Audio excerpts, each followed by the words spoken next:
Bonjour à tous et bienvenue sur la chaîne YouTube de France Minéraux. Je suis ravie de vous retrouver aujourd'hui pour vous parler de l'halite. Alors l'halite tient son nom du grec hals et lithos qui signifie respectivement sel et pierre. Elle se compose de chlorure de sodium et on en retrouvera en Autriche, au Canada, aux États-Unis, en France, en Pologne, en Italie, en Inde et au Pakistan. L'halite, c'est une pierre qui correspond au chakra du cœur. Et en termes de couleur, alors on va surtout retrouver des halites qui seront incolores, mais elles peuvent quand même revêtir certains reflets, notamment jaunâtres, rougeâtres, un petit peu bleu, violet également. Comme d'habitude, je tiens à vous rappeler que la lithothérapie ne remplace pas une expertise médicale et que si vous souffrez d'un quelconque problème de santé, nous vous encourageons vivement à consulter un médecin.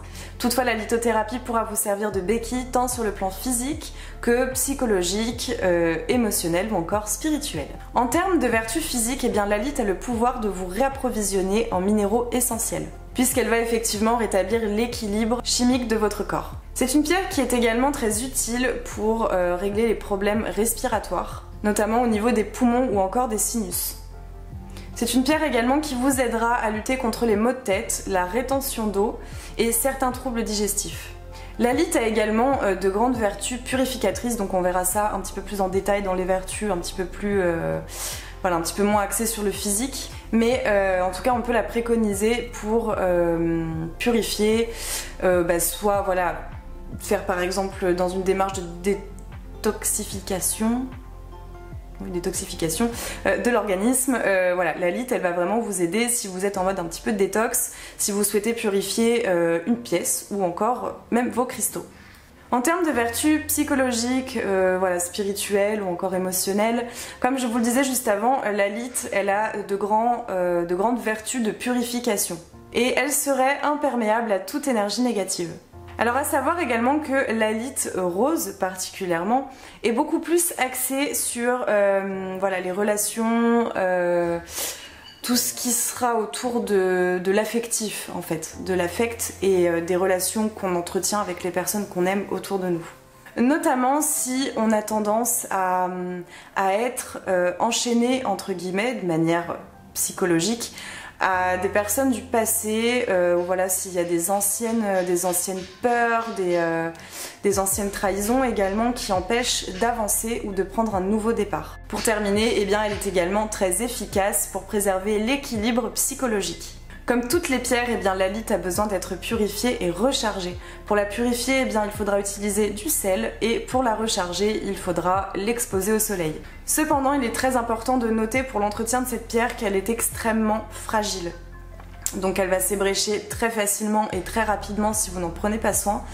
Et surtout, comme la sélénite, elle ne supporte pas l'eau puisqu'elle est soluble. Alors en termes d'expérience personnelle, on est encore sur une pierre que je n'ai jamais possédée. C'est une pierre que je trouve extrêmement douce. Alors déjà les teintes qu'elle peut revêtir, je les trouve déjà très très douces. Et même le fait qu'elle soit très légère, très fragile et qu'en même temps elle ait ce pouvoir de purification et contre les énergies négatives, je trouve ça extrêmement beau et intéressant. Je trouve que c'est une pierre très féminine, c'est une pierre d'une grande douceur et elle est mystique et spirituelle sans être...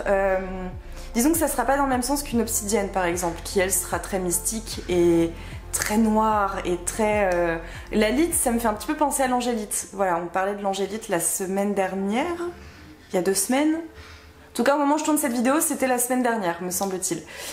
Et c'est vrai que je trouve que c'est une pierre qui, en tout cas, quand on en lit les vertus, qui est très intrigante. Donc je ne crois pas en avoir déjà vu en vrai, mais je pense que ça fait partie des pierres que je vais activement rechercher. Elle m'intrigue énormément en fait. Elle m'a un petit peu troublée quand j'ai travaillé dessus.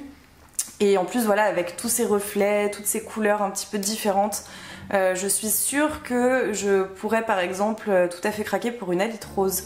Si vous suivez un petit peu les vidéos, vous savez à quel point j'affectionne les pierres roses, ça n'a pas changé. J'espère que cette vidéo sur l'halite vous aura plu. N'hésitez pas à vous abonner, à mettre un petit like, mais également nous suivre sur les réseaux sociaux Facebook, Instagram et Twitter. Tous les liens sont en barre d'infos comme d'habitude. En attendant, eh bien moi je vous retrouve la semaine prochaine pour vous parler de l'essonite. Pas la semaine prochaine. Je vous retrouve samedi pour vous parler de l'essonite. Alors du coup, je vous dis à samedi.